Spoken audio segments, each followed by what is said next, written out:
درود به سفید صورتی خودم. به آموزش استفاده از OBS و ضبط استریم خوش اومدید. تو این ویدیو قرار تمامی قسمت‌های این برنامه رو که شامل نحوه نصب برنامه، آشنا شدن با منوی اولیه، نحوه ساخت سکانس و سورس، ضبط کردن، استریم کردن و تبدیل فرمت‌ها رو به شما آموزش بدیم و در نهایت شما رو به صورت کامل با این برنامه OBS آشنا می‌کنیم و برای راحتی شما هم تمام این قسمت‌ها رو به صورت تایملاین پایین همین ویدیو قرار دادم، میتونید انتخاب کنید، بر اساس نیازتون نگاه کنید. ولی پیشنهاد من اینه که تا آخر این ویدیو من همراه باشید. و از اونجایی که همچین آموزشی هیچ جای یوتیوب فارسی گیر نمیاری، حتما ساب لایک رو فراموش نکن و این ویدیو رو هم برای دوستایی که دوست دارن استریم کنن یا ضبط کنن گیماشون رو بفرست که اونا از این ویدیو استفاده ببرن. بریم برای این آموزش.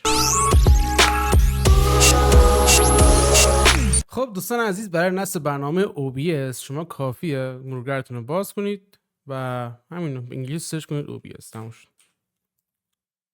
میاره. خب خود سایتش هم دانلود کنید، نمیخواد جای دیگه هم برید. سایت ایرانی نرید، اصلا نیاز نیست. همینجا بزنید دانلودش میکنه. خب و حالا اینم بزنم باش نسخه‌شو نوشته. میاره اینجا که دانلودش کنید. اینقدره و من دانلود نمیکنم، خودم دیگه دارمش. خب و نصبشون راحته. نکست تمام شده رفت. کار خاصی نمیخواد انجام بدید. خب اصل قضیه برمیگرده به کجا؟ برمیگرده به اینجا.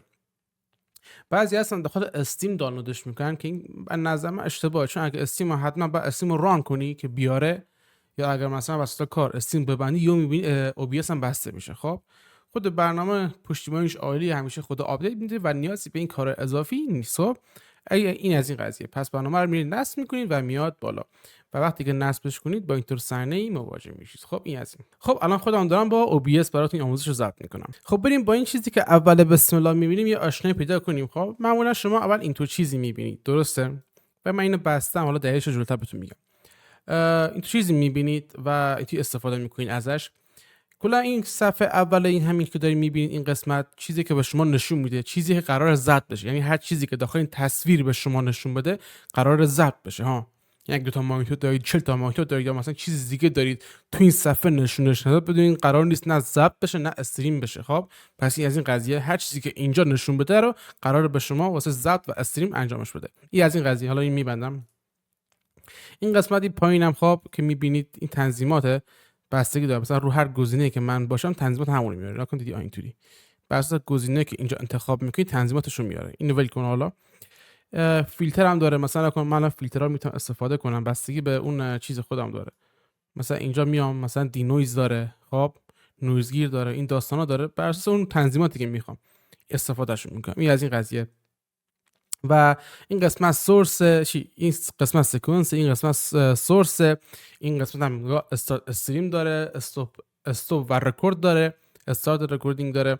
اینجا بعضی موقع میبینید یه سری برنامه هستن خب که میبینید دوربین شما شناسایی نمیشه یا نه اتفاقا شناسایی میکنه ولی میخواید دوربین جذاب باشه، یه گوشه‌ای باشه روش افکت و چیزا اینا اعمال کنید، مثلا ادوبی کانکت و این داستانا، میاد این قسمت اینو استارتش رو میزنید. خب دیگه سیستم شما اینو به عنوان دوربین شما میشناسه. خب دیگه میاد از اون قسمت میبره تو ادوبی کانکت و نمیدونم اسکای روم و هر چیزی که هست. خب از این استفاده میکنه. میدونی حتی واسه دیسکورد و واسه باقی چیزا که قراره محتوایی که به قول معروف تصویری باشن نشون بدید، این قسمت میزنید دیگه به عنوان یه دید کامرایی استفاده میکنه ازش. خب این از این قضیه. این استودیو مودش و ستینگ و این داستانا که فعلا باشون کار نداریم. چه اینجا ستینگ بزنید چه اینجا ستینگ بزنید، هر دو یه جوره دیگه. حالا دونه دونه بر اساس نیازمون جلوتر اینا رو توضیح میدم. خب بریم سراغ نحوه ساخت سکانس و سورس که خیلی هم مهمه. اینم باید حتما یاد بگیرید. ساخت سکانس و سورس چطور میتونم مثال بزنم واسهتون. سکانس رو مثل یه جعبه در نظر بگیرید، سورس رو مثل محتوایی که داخل اون جعبه هستن رو باید در نظر بگیرید. خب داخل سکانس ما پوشه درست میکنیم با وسیله به اضافه زدن. الان من درست نمیتونم بکنم چون اگه بکنم میره روی این پوشه ضبط انجام میده. چطور مثال بزنم؟ نکنید الان من تصاویر رو که عوض میکنم نکن داخل این قسمت است. دیدید؟ خب حالا روی همین میذارم چون من داشتم روی همین ضبط انجام میدادم. این از این قضیه. خب ببندم اینو تمرکزم با هم نزنه. و اینکه این دیگه پوشه بندی خودتونه. خب پوشه بندیتون رو انجام بدید با سورس، با سکانس همین به اضافه رو بزنید یه پوشه درست میکنید. و اما بخش اصلی سورس. خب داخل سورس باید چیکار کنیم؟ داخل سورس شما اینجا به اضافه که بزنید میتونید هر کدوم از اینایی که نیاز دارید استفاده کنید. حالا من چند تا اصلی که نیاز همه هست رو بهتون معرفی کنم. خب یکی حتما یه ادیو اینپوت و آوتپوت رو حتما اضافه کنید که خودتون دستی بهش بگید از کجا صدا رو برداره، از کجا صدا رو بگیره. این خودش تا حالا دیفالت دونه گذاشته، خب ولی دیفالت خودشه، اونو کلا حذف بزنید. این قسمت اینتی روشون کلیک میکنید و هیدنشون میکنید یا دیلیتشون میکنید. معمولا هیدنشون باید کرد. خب این از این پاکش میکنید بره. خب پس میایید یکی اینجا داخل نوشتم CSGO مثلا ادیو اوتپوت قشنگ مخفف نوشتم باشه که بدون قضیه از چه قراره. حتما یکی از این دو تا یکی نه حتما جفتشون رو اضافه میکنید، هم میکروفون رو باش میشناسونی هم صدای خروجی بازی رو، یعنی اون خروجی که از هدفونت میاد خب بهش میشناسونیش. این از این قضیه براوزر نیاز ندارید، اینو نیاز ندارید. این یکی دیسپلی و گیم رو هر دو رو اضافه میکنید. چرا هر دو رو اضافه میکنید؟ بعضی بازی‌ها هستن که گیم قسمت گیم دیسپلی یعنی این قسمت خب میشناسه گیم کپچر میشناسهشون در واقع. خب راحت میزه اسم بازی میزنی روش و تصویر فقط محتوای بازی رو نشون میده. خب ولی بعضی موقع نه اصلا نه بازی شناسایی میکنی یا میزنی روش هم صفحه سیاه میشه، خب بازی رو نمیاره. چه کاری باید بکنید؟ بعد از دیسپلی کپچر استفاده کنید. بعد نه به نمایششون هم به ترتیبه، هر چیزی که بالاتر باشه رو نشون میده. حواستون باشه. نگون من صدا رو گذاشتم بالا، اینو حالا این ربط داره به استریم که بعدم بهتون میگم. کامرا رو گذاشتم بالا، گیم کپچر بالاتر از دیسپلی کپچر. چرا؟ چون اگه گیمو نشون نداد بیا از دیسپلی استفاده کن و اگه دیسپلی رو بذاری بالا گیم کپچر خب یعنی ایتی بکشی بذاریتش بالا خب اول دیسپلی کپچر نشون میده. خب واسه گیم کپچر به درد 2000 نمیخوره. حواستون باشه به این قضیه. اینو استفاده میکنید. میخوای عکسی چیزی باشه از ایمیج استفاده کنید که بخواد عکس نشون بده این داستانا. و اینکه دیگه چی بگم واسهتون، این واسه ویدیو پلیه که مثلا میبینید یه سری چیزا رو توی استریم دیدید بعضی دورشون نوریه، دور کادرشون نوری میشه و این داستانا هست دیدید. خب دور کامراشون از این قسمت استفاده میکنن یا مدیا سورس. خب معمولا مدیا سورس استفاده میشه ولی حالا بستگی به خود شخص داره که کدومش رو استفاده کنه.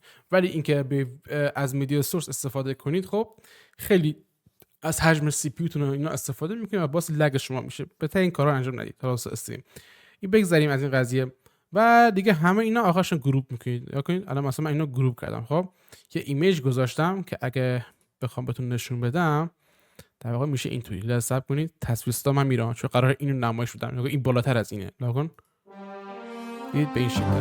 خب پس این قضیهش از این قراره. میگه میبندم واسه استریم گذاشتمش من اینا رو. حالا دارم باش ضبط میکنم این کار اشتباهیه ولی خب نیاز منو برطرف میکنه فلان. وقتم نکردم یه سکانس سورس جدید درست کنم. یه از این قضیه. پس اینو فهمیدید چیکار میکنه دیگه. خب یکی جدید درست میکنم به اسم تست اینطوری میزنم. به چمزا بزنم مثلا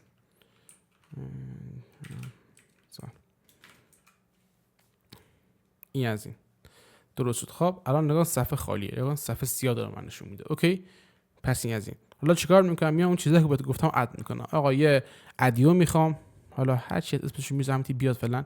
بعد میگه چه از چه چیزی بگیرم؟ بهش میگم از این میکروفونم بگیر. خب اوکیش میذارم. میبینید الان اینطوری میشه. خب دیدی نویز داره، توجه میکنید یه نویزی داره.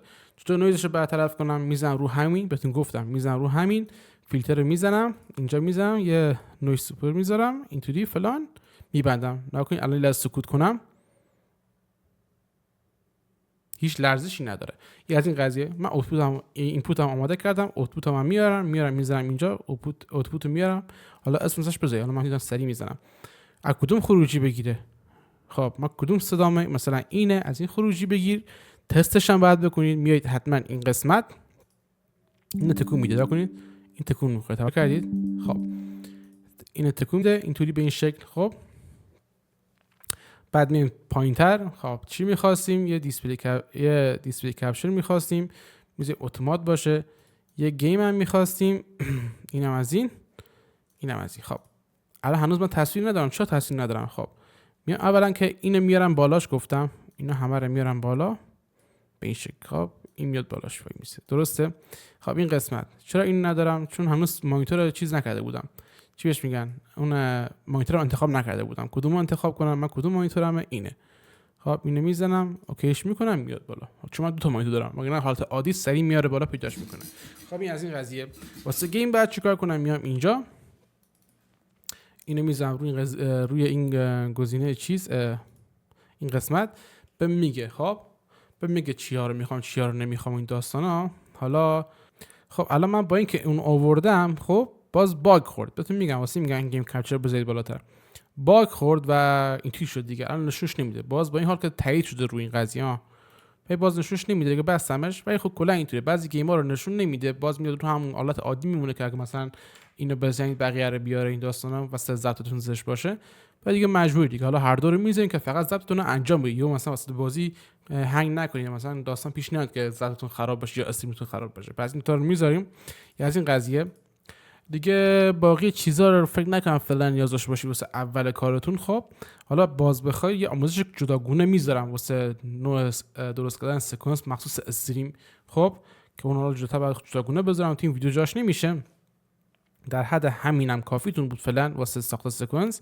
خب و نکته آخر که بخوام بهتون بگم که باید حتما رعایتش کنید، حتما تا اینا درست که یک بار تست ضبط کنید، انواع صدا رو درارید، 1 2 3 بگید به خودتون، صدا بازی و سیستم رو درارید، ببینید صدا با هم دیگه همخونی دارن. همیشه با صدای خودتون تو استریم و ضبط بالاتر از صدای محیط باشه و تنظیمش درست کنید. حالا مثلا شو درستش میکنم، مثلا اینجا ادوانس میزنی اون مثلا چیزشو میبرید بالا، نه مثلا اینشو من میبرم بالا، مثلا اینجاشو خب که صدا یکم بیشتر بگیره.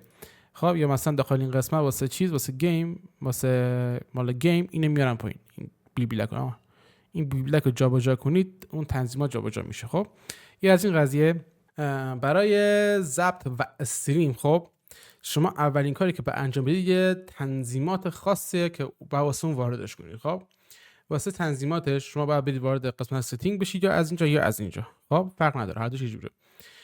ستینگ رو میاریم این قسمت. خب تنظیمات OBS تون رو خواهشاً بدون هیچ چونه چرایی، بدون هیچ سوالی رو کپی من برید. پدرم در اومده تا بهترین تنظیمات برای ضبط و استریم پیدا کردم، یعنی انقدر تست کردم، انقدر کار انجام دادم که این بهترین تنظیماته که هم واسه ضبط واسه تمام شبکه‌ها، آپارات، یوتیوب، هر چیزی که بخواید توش ویدیو آپلود کنید استفاده میشه و همچنین استریمش خب واسه همه شبکه‌ها کار انجام میده و خیالتون راحت با بالاترین کیفیت و بهترین خروجی به شما میده. یه از این قضیه. جنرال زیاد دستکاری نمی‌کنیم معمولا، هیچ کاری دستش نزنیم، بذارید خودش بمونه. هیچ چیز اگه چیزی هم بود که در زده بودید اتفاقی اپلای کردید از روی این نکنید و انجامش بدید درست بشه. این قسمت هم کاری نداریم. میریم پایین بخش استریم. گفتم میخوام هم و بده ضبط نشون بدم بعد استریم رو نشون بدم. خب این تی بهتره گیج نشید زیاد. فعلا با استریم کار نداریم، میریم سراغ ضبط. نه باز اوتپوتشه تو بخش رکوردینگ. خب تو بخش رکوردینگ این قضیه نکنید تنظیماتتون اول رو ادوانس بذارید مودشو، بعد روی استاندارد بذارید، بعد این تنظیمات. این قسمت شما تعیین میکنید ضبطی که انجام میدید کجا بره، داخل کدوم فایل بره، کدوم پوشه بره که بهش میگید کجا بره. این قسمت نوع فرمتشه. فرق MKV با MP4 چیه؟ MP4 اگه برق بره و به هر دلیلی یهویی ضبطتون قطع بشه اون فایل قابل اجرا نیست تو حالت MP4. خب بعد تو حالت MKV هر لحظه برق یا قطع یا هر اتفاقی واسه OBS بیفته تا دقیقاً تو همون ثانیه ضبط به شما تحویل میده و خیالتون راحته. حالا چه فرقی دارن؟ MKV میخواد داخل پریمیر ببری به مشکل برمیخوری، ولی خب این مشکل خود OBS حل کرده. MP4 چه فرقی داره؟ همین که بهت گفتم دیگه، هیچ فرق آنچنانی نداره. علاوه حفظ کیفیت MKV کیفیت بیشتر حفظ میکنه تا MP4. یه از این قضیه. بریم واسه ضبط ها، واسه ضبط اینطوریه، ولی وقتی که یه خروجی از پریمیر این داستانا بگیرید فرمت باید حتما MP4 باشه، چون زیاد چیز نیست، زیاد بهش میگن آنچنان کیفیت از دست نمیده. ولی واسه اینطور ضبط، چون ضبط دائما در حال پیکسل و این داستان هستش، در حال رندرینگه ببخشید، نیازی حتما رو MKV باشه. پیشنهاد من اینه. حالا بعضی رو MP4 میذارن، اونایی که مطمئنن برقشون نمیره یا به هر دلیلی کرش نمیکنه سیستمشون رو MP4 میذارن، ولی ما ایرانی‌ها با حتما رو MKV بذاریم. یا از این قضیه. حتما بعد گرافیکتون رو انتخاب کنید که چه گرافیکی باشه ضبط انجام میده. حالا این قسمت رو نکنید اینطوری داره، میدونید به این شکل قشنگ شما مثلا می قشنگ مستقیم میگم اینو میذارید، ولی خب من الان بر رو همون باشه که خودم داشتم، میدونید، چون دیگه سیو میشه رو. این قسمت میزنید و انتخاب میکنید این مال اینه، این خالیش مال سی پیوه واسه گرافیک های AMD که میاد، یه نوشته قشنگ دیگه AMD این داستانا. خب رو اون انتخاب میکنید. این از این قضیه. اینم بذارید روی همین فرمت، اینو دست نمیزنید، به این خروجی میذاریدش حتما میایم پایینتر. تنظیمات این خیلی مهمه. هر چیزی که من اینجا گذاشتم شما هم بذارید، دیگه توضیح نمیدم، یه لحظه ویدیو رو پاس بزنید نگاه کنید اینا رو انجام بدید. فقط یه چیز کوچیک بهتون بگم، این حتما بر روی 2 باشه و الباقی به این شکل بعد بذاریدشون. این از این قضیه. به این سراغ قسمت، به این یعنی سربرگ بالای ادیو این قسمت، اینا هم خودش دست نمیزنید، اینا هم به همین شکل میمونه و میریم جلوتر. خب اینجا باز خودش دیفالت سی چیزا رو میذاره که دست نمیزنیم. بخش ویدیو هم خیلی مهمه. آقا من میخوام ضبط استریم کنم. خب یه خروجی من چک کردم بین 60 فریم و 59. خب واسه خروجی که میگیرم و هندبریک داستانا که میذارم 59 بهتر بود. حجم کمتری به میداد ولی همون کیفیت حفظ میشد. خب این نبود زیاد چیز کنه، دستکاری کنه. تنظیمات خروجیتون هم به همین شکل قرار میدید. این میگید آقا بستگی به مانیتورتون داره، بستگی به ضبطتون داره. میگه آقا من دارم این میبینم، با این رزولوشن میبینم، خروجی میخوام این باشه مثلا. خب ولی من مثلا چون مانیتورم در شده میگم با همین نوشینم بده، با همینم خروجی بگیره، بستگی به کیفیت ضبط خودتون داره. این از این قضیه. هرچند اینجا هم تعیینش میکنید. نکنید این قسمت دیدید اینجا هم بهش میگید چه خروجی میخوام. از این قضیه بخواد چه خروجی بره بالاتر 100% فشار بیشتری به سیستم میاد. خب به همین شکل قرارش میدید. این پایینتر اینا خود شورتکات ها که من گذاشتم، استارت استاپ ریکوردینگ هم با کدوم دکمه باشه. اینا هم که دست نمیزنید. بخش ادوانس هم خیلی مهمه. اینا حتما روی نرمال بذارید، زیاد نره از سیستمتون استفاده کنه. لگ بزنید، آنچنان نیازی نیست کاری کنید. اونایی که میان رو 4K این داستانا میذارن بعد بیان اینو بذارن بالاتر که از منابع بیشتر استفاده کنن. ولی این تنظیماتی که من گفتم واسه نرمال اینه. خب این تنظیمات دقت کنید حتما. اینا رو دونه دونه انجام بدید واسه ضبطتون و دیگه چیز خاصی نداره این قسمت. بریم همین استریمتون بگم. واسه استریم کردن الان که من یه استریم کی دارم که نشون نمیتونم بدم. خب آپاراتم نوشتم دیدید. خب تو قسمت آپارات انتخاب میکنید، همه رو داره. سرچ میذارید استریم کیتون از اون شبکه آپارات که برید نوشته استریم کی، هر جا برید اینا نوشته. خب هر جا برید، هیچ کدوم نمیدونن ماده سازی کنن، فارسی سازی کنن. همه شبکه‌ای که استریم میکنن نوشتن استریم کی. استریم کیتون رو بعد اینجا کپی کنید، به صورت دیفالت خودش میره سرچ میکنه، پیداشون میکنه. اگه هم پیدا نکرد مهم نیست، همین استریم کی مهمه. این دو تا گزینه بالا اصلا مهم نیست. اینم تیکشو بردارید حتما که نره از ماکسیموم بیت استفاده کنید واسه استریم به نتتون فشار بیاد، هرچند که نت آپلودی قوی نداریم. از این قضیه برای آپلود کردن حتما باید نتتون بالای 1 مگ سرعت داشته باشه. نت آپلودتون یعنی سرعت آپلودتون حتما بالای 1 مگابایت باید سرعتش باشه که معادلش چند میشه؟ معادل 16 مگابیت میشه. خب که باید حتما سرعت داشته باشید. خب این از این قضیه که دیگه کیفیتتون خوب باشه و دراپ نشه و این داستانا. این از استریمش. حالا بخش اوتپوت استریم، تنظیماتتون هم خواهشاً شبیه من بذارید. باز هم این کنترم باید میگه از کدوم قطعه استفاده کنم واسه استریم، واسه فرستادن استریمتون. میگه حالا AMD داره رو AMD بذارید، NVIDIA رو NVIDIA. اگه هیچ کدوم نداره رو دیگه CPU خودش دیفالت میره. خب و اینم تنظیماتیه که واسه استریمتون باید بذارید حتما که اون کیفیتی که میخواید بگیرید. دیگه چیز خاصی در مورد استریم و ضبط نداره که بگم. همینا بود. بریم سراغ این که کسایی که میخوان تو استریم خب چیز کنن، از 2 نت استفاده کنن. یعنی نکنن یه نت بشه واسه گیمشون، یه نت بشه واسه استریمشون. خب و شناسوندن استریم.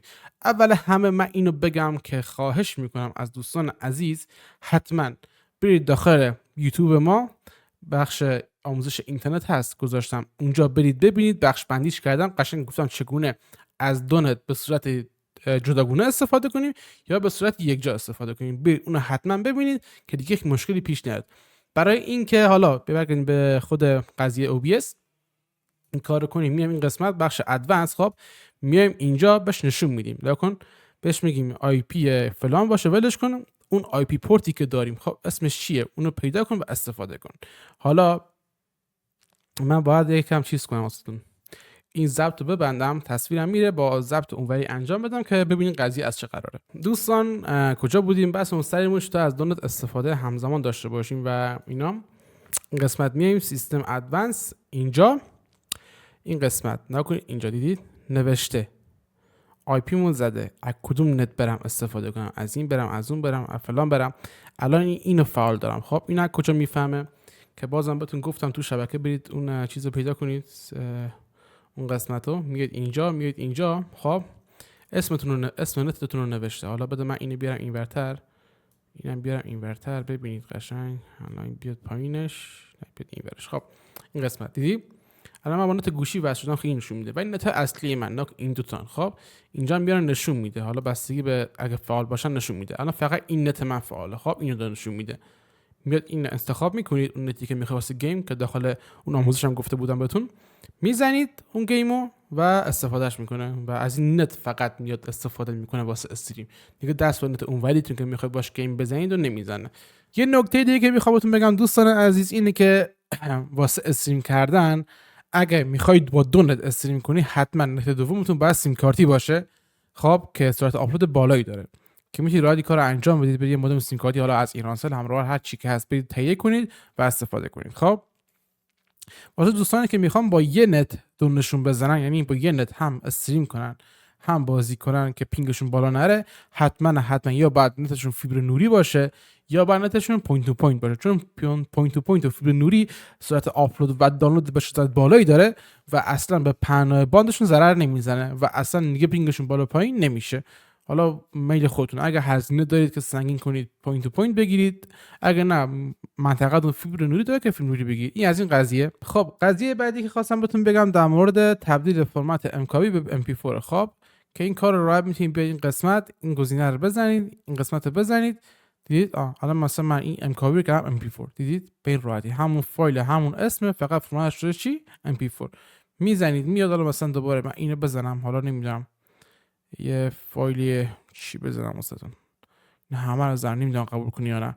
این قسمتی که زدید میاد اینجا مینویسه اینو که بزنید انجام میده و یه زمانی میگیره و انجام میده. این از این قضیه. معمولا گفتم این کار رو واسه کسایی که MKB ضبط میکنن توی پریمیر و داوینچی نمیذاره برن ادیتش کنن. خب میان این کار رو میکنن، تبدیلش میکنن به MP4 که داخل داوینچی و پریمیر بذاره ادیتش کنن یا داخل افتر افکت. این از این قضیه. خب این از این ویدیو آموزشی OBS کلی جمعش کردیم با هم دیگه و الان شما تنظیماتی که میخواید اینا رو یاد گرفتید. برای گفتم دوباره واسه تنظیمات مخصوص استریم، نه تنظیمات اون سیتینگش، منظورم سکونس و سورس استریم. خب اون یه ویدیو جداگونه درست میکنم چون خیلی زمان میبره، بعد دونه دونه ای آیتما رو بهتون نشون بدم. خب که خیلی زمان میبره، فیلترها رو دونه دونه بهتون نشون بدم، قضیه از چه قراره و خیلی چیزای دیگه. خب که واسه استریم کلا یه ویدیو دیگه درست میکنم و اینجا جاش نمیشه. این از این ویدیو. آقا دمتون گرم، ساب و لایک فراموش نشه و ما رو بوس کنید، نه بوس نکنید دیگه، ما رو بقیه نشون بدید این داستانا. بدرود دوستان عزیز.